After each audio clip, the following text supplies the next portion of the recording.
حمدالله محب د پاکستان او طالبانو د اړیکو د افشا کولو په حق د شیخ رشید څرګندونې وستایلې. سلامونه او وخت بخیر. که غواړئ د دې راپور په اړه کره او تازه معلومات ترلاسه کړئ نو دغه ویډیو راسره تر پای وګورئ.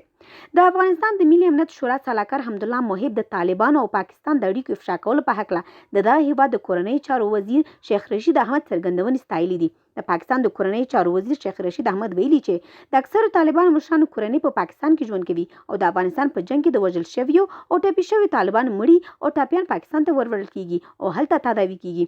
ښاغلي محب نن دوشنبه په خپل ټویټر باندې لیکلي، زه د پاکستان د کورنیو چارو وزیر ستاینه کوم چې له طالبانو د پاکستان ملاتړ افشا کوي. موږ لا زړورو پاکستانیانو ته اړتیا لرو چې پر افغانستان د بریدونو پر ضد خبرې وکړي. پاکستان بالاخره ومنل چې ټپي شوي طالبان په دغه هیواد کې تداوي کیږي.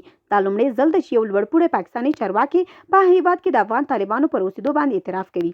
د افغانستان حکومت تر دې وړاندې په وار ویلي چې پاکستان له وسلوال طالبانو مالی ملاتړ کوي او پر خپل خاور کې ورته ورځنځایونه هم ورکوي، خو پاکستان مخکې دغه تورونه رد کړي وو. تر بلې ویډیو په لوی الاس پرم زموږ یوټیوب چینل در سره سبسکرایب کړئ.